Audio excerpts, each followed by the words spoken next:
প্রণয়ের অমলকাব্য পর্ব ৪। ইনায়া তার খালা, সাথে জাহারা, আর জাহারার বড় ভাই জাহিদ ইরফানদের বাসায় এসে পৌঁছেছে সন্ধ্যায়। ইনায়া মন খারাপ করে বসে আছে। সে তার ভাবির দেখার জন্য এত এক্সাইটেড, এসে দেখে তার ভাবি বাসাতেই নেই। তার বাবা নিয়ে ঘুরতে বেরিয়েছে। ইনায়া ডাইনিং টেবিলে বসে নাস্তা করছে। তার পাশের টেবিলে জাহারা বসে আশেপাশে বারবার চোখ বুলায়, কিন্তু কাঙ্ক্ষিত মানুষকে দেখতে না পেয়ে হতাশায় নিঃশ্বাস ফেলে। কিছুক্ষণ পর ইনায়াকে জিজ্ঞেস করে, ইরফান ভাই কোথায়? ইনায়া খেতে খেতে বলে, শুদ্ধ ভাইয়ের বাসায় হয়তো। আম্মু কল করেছিল, চলে আসবে। জাহারা খুশি হলো কথাটা শুনে, কিন্তু ইরফান ভাই বিবাহিত ভাবতেই মুখটা কেমন যেন মলিন হয়ে গেল। কিছুক্ষণ পর জাহিদ এসে ইনায়াদের উল্টো পাশে বসে। ঠিক সেই সময়ই কেউ বেল বাজায়। কাজের মেয়ে রীতা যেতে নিলে জাহিদ তাকে থামিয়ে নিজেই যায়। ইরফান এসেছে হয়তো, এই ভাবনায় সে নিজের দরজা খুলতে যায়। ইরফানের সাথে তার দহরম মহরম সম্পর্ক নয়, তবে টুকটাক কথা বলে, যদিও সে ইরফানের চেয়ে 2 বছরের ছোট। দরজা খুলে সামনে তার খালু তারেক নেওয়াজকে দেখে সালাম দেয়। পাশে মাইরাকে দেখে অবাক হয়ে বলে, খালু এটা ইরফান ভাইয়ার বউ? তারেক নেওয়াজ মৃদু হেসে বলে, হ্যাঁ। জাহিদ মায়রার দিকে হাত বাড়িয়ে বলে, hi, nice to meet you. Myra আমতা আমতা করে, অপরিচিত ছেলের সাথে হাত মেলাবে, কেমন যেন লাগছে। নিজের সংকোচন কাটাতে না পেরে ছোট করে একটা সালাম দিল। জাহিদ ভ্রু কুঁচকে সালামের উত্তর নিয়ে তার হাত সরিয়ে আনে। তার খালুর দিকে তাকিয়ে বলে, এই ছোট পুতুলকে কোথায় পেলেন খালু? তারেক নেওয়াজ ভেতরে যেতে যেতে বলে, ভাগ্য ছিল তাই পেয়েছি। মায়েরা বোকা চোখে জাহিদের দিকে চেয়ে আছে। জাহিদ হেসে বলে, তুমি তো অনেক ছোট, আমি তোমাকে তুমি করেই বলছি। তোমার নাম? মায়েরা জোরপূর্বক হেসে উত্তর দেয়, জি, মায়েরা ইসলাম। জাহিদ সাইড দিয়ে বলে, ওকে, আমি তোমাকে নাম ধরে ডাকলেই মাইন্ড করবে। তুমি আমার চেয়ে অনেক ছোট। ইরফান ভাইয়া বেশ রাগী। ভাইয়া অনুমতি দিলে কনফার্ম তোমাকে নাম ধরে ডাকবো, ওকে? মায়েরা বিরক্ত। এক পাগলের থেকে ছাড়া পেয়ে আরেক বেয়াদবের পাল্লায় পড়ল। ধ্যাত। তবুও জোরপূর্বক হেসে মাথা নাড়ালো। জাহিদ সাইড দিয়েছে দেখে দ্রুত ভেতরে যায়। জাহিদ দরজা আটকে এগিয়ে যায়। ভেতর থেকে ইরফানের খালা বেরিয়ে সোফায় বসে। জাহিদ মায়রার পাশে দাঁড়িয়ে বলে, আমি এরকম একটা কিউট পুতুল চাই আম্মু। How sweet. জাহিদের কথায় সবাই হাসলো। জাহিদের মা বলল, তোমার জন্য মেয়ে ঠিক করেছি আমরা। জাহিদ মন খারাপ করে বলল, এমন কিউট বাচ্চা পুতুল ছাড়া বিয়ে করব না। Decision final. জাহিদের কথায় মায়েরা বেশ বিব্রত বোধ করছে। এতগুলো মানুষ কারা কাউকেই চিনতে পারছে না মেয়েটা। ইনায়ার পিঠ সমান চুলগুলো ছেড়ে দেয়া, এসে গোসল করেছে, চুল ভেজা তাই ছেড়ে রেখেছে। খাবার শেষে বসা থেকে উঠে দাঁড়ালো। মায়েরার পাশে এসে দাঁড়িয়ে জাহিদের দিকে তাকিয়ে বলল, জাহিদ ভাইয়া, আমার ভাবির দিকে নজর দিও না তো, যাও। ইনায়ার কথা শুনে জাহিদ ইনোসেন্ট ফেস বানিয়ে তার মায়ের পাশে গিয়ে বসে হেসে বলল, ওহ হ, ইনায়া, আমি তোমার ভাবির দিকে নজর দেইনি, তোমার ভাবির মতো একজনকে চেয়েছি। ইনায়া মায়রার দিকে তাকিয়ে বলল, মাশাল্লাহ, তুমি এত সুন্দর ভাবি, আমার তো মেয়ে হয়েও হিংসা হচ্ছে। মায়েরা খুবই বিব্রত বোধ করছে। এরা সবাই তাকে কি এখন জাদুঘরে রাখবেন নাকি? একটু না হয় ফর্সাই। মায়রার মনে হলো এরা তাকে পাম দিয়ে ফোলাতে চাইছে। অনেকক্ষণ তো চুপ থাকলো, এখন কথা না বললে পেট ফেটে যাবে। মেকি হেসে বলল, তোমরা এই বাসায় কে আমি জানি না, তবে তোমরা সবাই আমাকে পাম দিচ্ছ আমি ধরে ফেলেছি। মায়েরার কথা শুনে সবাই অবাক হয়ে তাকালো। নতুন বউ এর মুখে এমন কথা শুনে সবাই একটু অবাক হয়েছে। মায়েরা সবার এক্সপ্রেশন দেখে বুঝলো না সে কি ভুল কিছু বলে ফেললো। ইনায়া হেসে বলল, মোটেও পাম দিচ্ছি না, তুমি আসলেই খুব সুন্দর। এর মাঝে ইরফানের মা ঘর থেকে বেরিয়ে এসে বলে, কি হয়েছে? ইনায়া মায়েরার হাত ধরে বলে, আম্মু, ভাবি অনেক কিউট। তো আমি কি করব? মায়ের কথায় ইনায়ার মুখ চুপসে গেল। ইনায়া তার বাবার দিকে তাকালে দেখলো তার বাবা তার দিকে গম্ভীর মুখে চেয়ে আছে। ইনায়া বুঝলো না মা এভাবে কথা বলছে, বাবা ওভাবে দেখছে। তার ট্যুরের ব্যাপারে কি ভাইয়া বলে দিয়েছে? আপাতত এই ভাবনা রেখে মায়েরার দিকে তাকিয়ে বলল, তুমি কিসে পড়ো ভাবি? মায়েরা মৃদু হেসে বলল, আমি এবার এসএসসি দিব। তুমি আমার বরের বোন, তাই না? আমার শাশুড়িকে আম্মু ডাকলে তাই ধরে ফেলেছি। জাহারা, জাহিদ আর ইনায়ার খালার সবার দিকে হাত দিয়ে দেখিয়ে বলে, ওনারা সবাই কারা? আমাকে পরিচয় করিয়ে দাও তো আপু। মায়রার কথা শুনে ইনায়া হাঁ করে তাকালো। দেখে মনে হচ্ছে মায়রা তার বান্ধবী। মেয়েটার মাঝে কোনো সংকোচ নেই। ইনায়ার ভালোই লাগলো। তবে মায়রা এসএসসি দিবে শুনে অনেক অবাক হলো। এত ছোট? সে এবার এইচএসসি দিবে। তার এত বড় ভাইয়ের বউ তার চেয়েও 2 বছরের ছোট। হায় আল্লাহ! অতঃপর বলে, তুমি তো অনেক ছোট, আমার চেয়েও ছোট। মায়রা হেসে বলল, জি আপু, আসলে তোমার ভাই বুড়ো, সেই হিসেবে আমি একটু ছোটই। মায়রার কথা শুনে প্রত্যেকে হাঁ করে চেয়ে আছে। ইরফানের খালার মায়রাকে পছন্দ হলো না। বিরক্ত হয়ে বলল, এই বাচাল মেয়েকে কোথা থেকে তুলে এনেছো আপা? রুমা নেওয়াজ কোনো কথা বলল না। তারেক নেওয়াজ গম্ভীর গলায় বলল, আমার বৌমাকে নিয়ে বাজে কমেন্ট করবে না কেউ। তারেক নেওয়াজের কথায় জাহারার মা চুপ হয়ে গেল। কিন্তু মায়রা হেসে এগিয়ে এসে বলল, আন্টি, আপনি আমাকে বাচাল বলায় আমি অনেক খুশি হয়েছি। আপনি জানেন আমি পেটে কথা জমিয়ে রাখতে পারি না বলে আমার হার্ট আপনাদের চেয়ে অনেক ভালো। আমি গ্যারান্টি দিচ্ছি, এক্ষুনি পরীক্ষা করলে আমার হার্ট সবচেয়ে ভালো পাওয়া যাবে। মায়রার কথা ইরফানের খালা বিরক্ত হলো। পাশ থেকে জাহিদ হাত তালি দিয়ে বলল, কারেক্ট বলেছো তুমি, মারা। মায়রা ভ্রু কুঁচকে বলল, মারা কি? জাহিদ হেসে বলল, তোমার নাম? মায়রা মুখ বাঁকিয়ে বলল, আমার নাম মায়রা, নট মারা। জাহিদ মাথা চুলকে বলল, ও সরি, বলতে ভুলে গিয়েছিলাম। জাহারা বিরক্ত, চরম বিরক্ত মায়রার উপর। কেন যেন ভীষণ রাগ লাগছে। ইচ্ছে করে মায়রার গালে ঠাস ঠাস করে থাপ্পড় লাগিয়ে দিতে। কেন এমন ইচ্ছে তার মাঝে উদয় হলো বুঝল না। বিড়বিড় করলো, ঢঙ্কি একটা, অসহ্য। ইনায়া মায়রাকে টেনে জাহারার সামনে নিয়ে গিয়ে বলল, ভাবি, এটা আমার খালাতো বোন জাহারা। মায়রা হেসে জাহারার দিকে হাত বাড়িয়ে দিলে জাহারা বিরক্ত চোখে তাকালো মায়রার দিকে। মায়রা জাহারার এমন বিরক্তি এক্সপ্রেশন দেখে হেসে বলল, তুমি কি আমার বেশি কথা নিতে পারছো না বলে বিরক্ত? ঘরে আমার ব্যাগে তুলো আছে, একটু পর তোমাকে এনে দেবো কেমন? আসলে আমি বেশিক্ষণ চুপ থাকতে পারি না, সরি আপু। জাহারা দাঁতে দাঁত চেপে মায়রার দিকে তাকিয়ে আছে। ইনায়া জাহারার কাণ্ডে কিছু বুঝলো না, এখানে কিছু বললও না। আর এদিকে মায়রা তো ফটাফট মুখের উপর সত্যিই বলে দেয়। ইনায়া যত দেখছে ততই অবাক হচ্ছে। মায়রাকে নিয়ে তার খালার সামনে গিয়ে বলল, এটা আমার খালামণি। মায়রা ইরফানের খালাকে সালাম দিয়ে বলল, আন্টি মানে খালা। এর আগে আন্দাজে বললেও ঠিকই বলেছি তাই না খালামণি? ইরফানের খালা ভ্রু কুঁচকে মায়রার দিকে চেয়ে আছে। বিরক্তির সীমা পার করছে এই মেয়ে।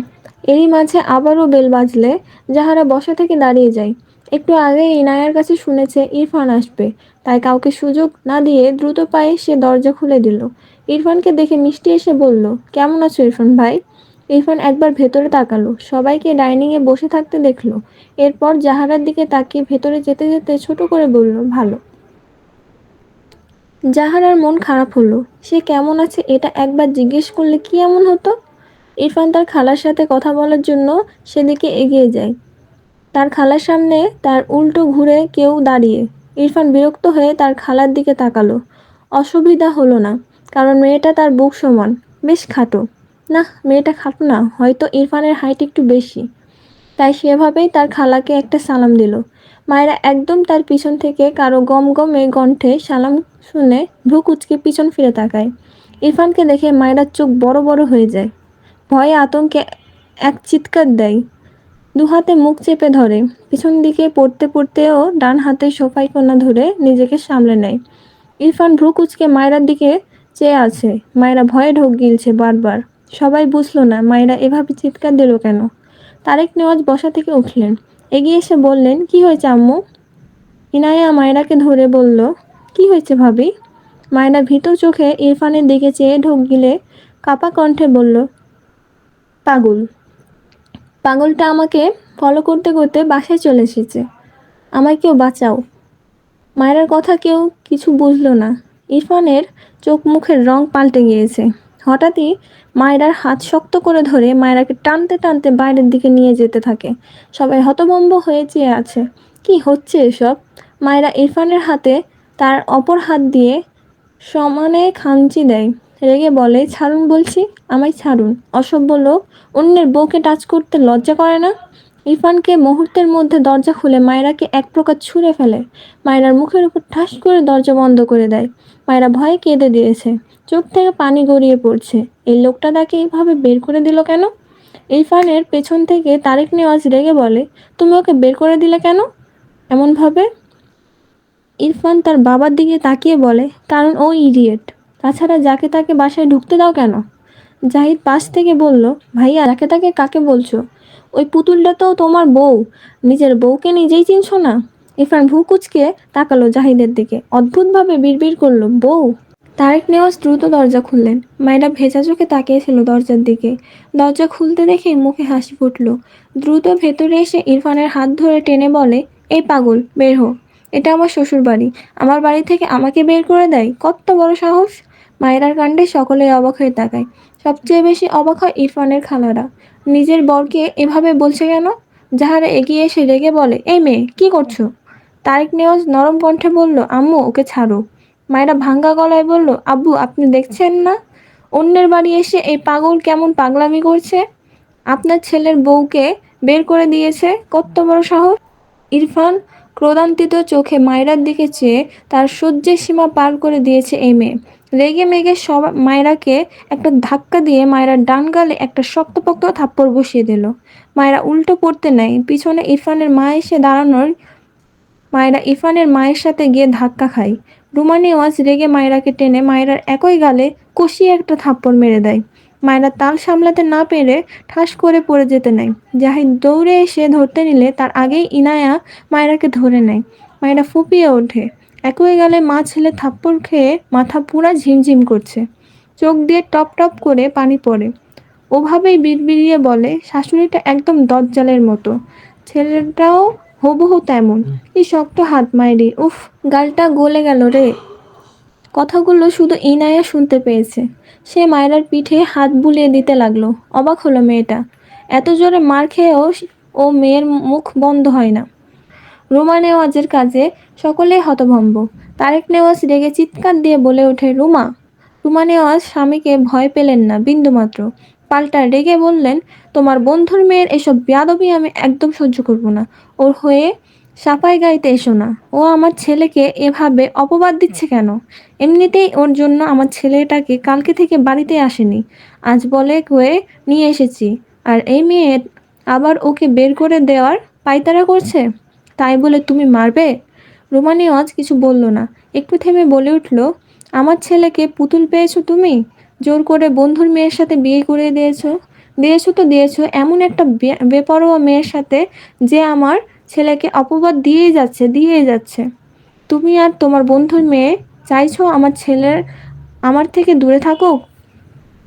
ওর ভার্সিটি এখান থেকে দূরে বলে এখানে থাকতে চাই না, ভার্সিটির কাছে বাসা নিয়ে থাকতে চাই। আমি পারি না, আমার ছেলের আমার কাছ থেকে ছাড়া হলে আমি কিভাবে থাকবো? কত বলে কয়ে ওকে এখানে রেখেছি। তোমার ছেলের যার রাগ জেদ, একবার বাড়ি থেকে বের হলে দেখবে আর আসবেই না। তোমরা সবাই তো ভালোই থাকবে, আমি মা, তাই কষ্ট শুধু আমারই হবে। কথাগুলো বলতে বলতে রুমা নেওয়াজের চোখ ভিজে যায়। তারেক নেওয়াজ দীর্ঘশ্বাস ফেললেন। ইরফান এগিয়ে এসে তার মাকে আগলে সোফায় বসিয়ে দিল। মায়ের সামনে হাঁটু মুড়ে বসে তার মায়ের দুহাত আর তার দুহাতের মাঝে নিয়ে চুমু আঁকল। এরপর মায়ের দিকে চেয়ে গম্ভীর গলায় বলল, আমি সবসময় তোমার সাথেই থাকবো আম্মু, please don't cry. Ruma Newaz ছেলের মাথায় হাত বুলিয়ে দিল। তার কষ্ট হয় ছেলেটার জন্য। ছেলেটা এমন এক রোখা, কিন্তু ছেলেটা তার কথা শোনে না, কারো কথা। মেয়েটা যখন বারবার তার ছেলেকে পাগল বলছিল, কষ্টে তার বুকটা ফেটে যাচ্ছিল। এই চুল কাটার ব্যাপারে সে কত বলেছে, কিন্তু ইরফানের মাঝে কোনো ভাবান্তর নেই। মায়েরা বারবার পাগল বলায় এসব তার মাথা ছাড়া দিয়ে উঠেছিল। চুল এমন রাখার জন্য তাকে মা হিসেবে অনেকের অনেক কটু কথা শুনতে হয়েছে। বিশেষ করে তার শ্বশুরবাড়ির লোকেরা সব দোষ তাকে দেয়, কারণ সে মা। ইরফান তার মায়ের দিকে তাকিয়ে থাকলো বেশ কিছুক্ষণ, কিন্তু কিছু বলল না। মাথা নিচু করে ফোঁস করে শ্বাস ফেলে বসা থেকে উঠে দাঁড়ালো। চুপচাপ তার ঘরের দিকে যেতে যেতে বাবা কথায় দাঁড়িয়ে পড়ল, বিয়ে করা বউ তোমার, মেনে নিতে শিখো, অসভ্য ছেলের পরিচয় দিও না। ইরফান ঘাড় বাঁকিয়ে বাবার দিকে তাকায়, উপহাসের সুরে বলে, মেনে নেওয়ার জন্য ছেলের মতামত নিতে হয়। তুমি কেমন সভ্য বাবা যে তার ছেলের গলায় জোর করে একজনকে গুছিয়ে দিয়েছো। তারেক নেওয়াজ ধমকে ওঠেন, ইরফান। ইরফান রাগে ডান হাতে মুষ্টিবদ্ধ করলো, বাবার দিকে চেয়ে বলল, এই বাচ্চাকে বউ মানি না, মানি না এ বিয়ে। এ নিয়ে আর একটা কথাও বলবে না। বাড়াবাড়ি করলে আম্মুকে নিয়ে এই বাসা থেকে চলে যাব। That's it. কথাগুলো বলে যাওয়ার সময় শক্ত চোখে একবার মায়রার দিকে তাকালো। মায়রার গালের দিকে নজর পড়লে দেখলো ফর্সা গালে 5 আঙ্গুলের ছাপ স্পষ্ট, যেন কেটে গিয়েছে। কেঁদে কেটে চোখ মুখ রক্ত জবার ন্যায় হয়ে ফর্সা হওয়ায় বেশি চোখে লাগছে। মায়রা ইরফানের দিকে তাকালে দেখলো ইরফান তার দিকে চেয়ে আছে। ইরফান মায়রার একে অপরের চোখাচোখি পড়ায় মায়রা ভেংচি কেটে চোখ সরিয়ে নেয়। ইরফান বিরক্তির ভ্রু কুঁচকে বিড়বিড় করে, স্টুপিড বাদর। এরপর হরহন করে তার ঘরের দিকে চলে যায়। মায়রা বুঝতে পেরেছে সে ভুল। শাশুড়ির হাতে থাপ্পড় খেয়েই বুঝেছিল এই লোকটাই এই বাড়ির ছেলে। সবচেয়ে বড় কথা তার স্বামী। না না, স্বামী নয়, এটা হলো তার অস্বামী। বারবার তাকে অস্বীকার করে। একদিন সেও বলবে, এই যে অসভ্য লোক, কান খুলে শুনুন, আমি আপনাকে স্বামী হিসেবে মানি না। কথাগুলো বিড়বিড় করছে আর চোখ দিয়ে টপ টপ করে পানি পড়ছে। পুরো ডাইনিং জুড়ে থমথমে। একে একে সবাই সবার ঘরে চলে যায়। যাহারা বিরক্ত চোখে কিছুক্ষণ মায়রার দিকে চেয়ে সেও চলে যায়। তারেক নেওয়াজ দীর্ঘশ্বাস ফেলে, সে কি সত্যিই ভুল করে ফেলল? মায়রার বাবা বেঁচে থাকতে তার সাথে কথা ফাইনাল হয়েছিল, তার মেয়ের বয়স হলেই তার ছেলের সাথে বিয়ে দিবে। কিন্তু সে পর্যন্ত তো তার বন্ধু বাঁচল না। তবে তারেক নেওয়াজ নিজের দেওয়া কথার অমান্য করল না। তার ছেলের সাথে তার বন্ধুর মেয়ের বিয়ে দিল। তার ছেলের মেয়ে ঘটিত কোনো ব্যাপার নেই, এমন হলে সে মনের উপর জোর করত না। কিন্তু এখন এর পরিণতি কী? কথাগুলো ভাবতে তারেক নেওয়াজের কপালে চিন্তার ভাঁজ পড়ল। ভাবনা রেখে এগিয়ে গিয়ে মায়রার মাথায় হাত বুলিয়ে বলে, তোমার বাবা আছি তোমার সাথে, বুঝেছো আম্মু? একদম মন খারাপ করবে না, কেমন? মায়েরা ছলছল দৃষ্টিতে তাকায় তারেক নেওয়াজের দিকে। নিজের বাবার কথা মনে পড়ল। তার বাবাকে ঠিক করে মনেই নেই, ঝাপসা ঝাপসা মনে পড়ে। মায়রার মনে হয় তার বিয়ে হয়ে সে তার হারানো বাবাকে ফিরে পেয়েছে। তারেক নেওয়াজ তার ঘরের দিকে যেতে যেতে গম্ভীর গলায় বলল, ইনায়া, আমার ঘরে একবার এসো। ইনায়া ওকে বাবা বলে সম্মতি দেয়। জাহিদের মন খারাপ হয়। এত সুন্দর একটা পুতুলের মতো বউকে মা ছেলে মিলে মারল। আহারে। মায়রার পাশে গিয়ে বলে, এই যে কিউটি, তুমি যে বললে তোমার হাড় ভালো, কাটলে কিন্তু হাড় ভালো থাকে না। মায়রা দুহাতে মুখ মুছে হেসে বলে, আমি কাঁদছি না, এই যে হাসছি। ইনায়া জাহিদ দুজনেই অবাক হয়। মায়রা মেয়েটা বেশ ইন্টারেস্টিং তো। জাহিদ হেসে বলে, তুমি খুব ভালো মায়রা। মায়রা বিরক্ত হয়ে বলল, আপনি না বললেও আমি জানি আমি ভালো। আপনি কি ভাবছেন আমায় মা ছেলে মেরে গেল অমনি আমার দোষ? কখনো না। আমি ভালো বলেই মেরেছে, বুঝলেন? আসলে পৃথিবীতে ভালো মানুষের কদর নেই, সেটাই প্রমাণ হলো। মায়রার কথা ইনায়া জাহিদ দুজনেই অবাক হয়। কি মেয়ে রে বাবা! স্বামী শাশুড়ির হাতে মার খেয়ে স্বামীর মুখে এসব শুনেও এ এ তো দিব্যি কাঁদছে আর হাসছে। মায়রা কিছু না বলে তার ঘরের দিকে যেতে যেতে বলে, বাই বাই, আবার দেখা হবে। ইনায়া হাঁ করে তাকিয়ে আছে। একে কেন্দ্র করে এত কাহিনী! মারও খেয়েছে এ মেয়ে, এখন এমনভাবে কথা বলছে যেন দুঃখ তাদের। আর মায়েরা হইল এই পৃথিবীর সবচেয়ে সুখী মানুষ। ইনায়া মাথা ভর্তি চিন্তা নিয়ে তার বাবার ঘরের দিকে গেল। জাহিদও অবাক হয়ে ঘরে গেল। এদিকে মায়েরা বারবার গাল গড়িয়ে পড়া চোখের পানি মুছতে ব্যস্ত। আবার মুখে হাসি। ভাঙ্গা গলায় বিড়বিড় করে, অস্বামী একটা। আমাকে বলে এই বাচ্চাকে বউ মানি না, মানি না এই বিয়ে। একদিন তার সব চুল কেটে তাকে টাক করিয়ে আমিও বলবো, এই টাকলাকে আমি বর হিসেবে মানি না, মানি না এই বিয়ে। আমায় চেনে না। ইনায়া তার বাবার ঘরের সামনে গিয়ে বলে, বাবা আসবো? তারেক নেওয়াজ ইজি চেয়ারে বসে চোখ বুজে আছে। গম্ভীর গলায় বললেন, এসো। ইনায়া গুটি গুটি পায়ে ঘরের ভেতরে প্রবেশ করে। বাবার সামনে গিয়ে দাঁড়ালে তারেক নেওয়াজ উঠে দাঁড়ায়। ইনায়া ভয় পাচ্ছে, সে ট্যুর এর ব্যাপারে বাবা জেনেছে কিনা। জানলে খুব বকবে। তারেক নেওয়াজ বেশ কিছুক্ষণ ইনায়ার দিকে তাকিয়ে থেকে হঠাৎই ইনায়ার ছেড়ে রাখা ওড়নার এক পাশ তুলে মেয়ের মাথা ঢেকে দেয়। ইনায়া অবাক হয়ে তাকায় বাবার দিকে। তারেক নেওয়াজ ইনায়ার থুতনিতে হাত রেখে মৃদু হেসে বলে, তুমি বড় হয়েছো, সব সময় নিজেকে এভাবে ঢেকে রাখবে, বুঝেছো আম্মু? ইনায়া জিভ দিয়ে ঠোঁট ভিজিয়ে বলে, আমি তো বাইরে হিজাব পরেই বের হই বাবা। তারেক নেওয়াজ মৃদু হেসে বললেন, আমার আম্মু বড় হয়ে গিয়েছে, বিয়ে দিতে হবে তাকে। তোমার খালাতো ভাই কিন্তু বেশ বড়, তার সামনে এভাবে আর খোলামেলা ভাবে থাকবে না, কেমন? আমার আম্মু ভীষণ দামি, আমি চাই আমার আম্মু নিজেকে ঢেকে রাখুক। ইনায়া বাবার কথায় তার বাবাকে জড়িয়ে ধরে বলল, ওকে আব্বু, জাহিদ ভাইয়ার সামনে তার মাথায় কাপড় ফেলবো না, ডান। তারেক নেওয়াজ মৃদু হাসে। রোমা নেওয়াজ পিছনে দাঁড়িয়ে একটা মলম এগিয়ে দিয়ে বলে, ইনায়া, এটা ওই মেয়েটার গালে লাগিয়ে দিও। ইনায়া বাবাকে ছেড়ে মায়ের দিকে তাকালো। মায়ের হাত থেকে মলম নিয়ে বলল, ওকে আম্মু, আজ মেয়েটার সাথে তুমি থাকবে, বুঝেছো? ইনায়া অবাক হয়, তার মাই মেয়েটার মারলো, আবার আড়াল থেকে তার কত সুন্দর যত্ন নিচ্ছে। তারেক নেওয়াজ মৃদু হাসে। তিনি জানেন তার স্ত্রী হঠাৎ রেগে যাই করুক, উপর থেকে যেমনই হোক, ভেতরটা ভীষণ নরম। চলবে ইনশাআল্লাহ। কোনো ভুল ত্রুটি হলে ক্ষমার দৃষ্টিতে দেখবেন। আল্লাহ হাফেজ।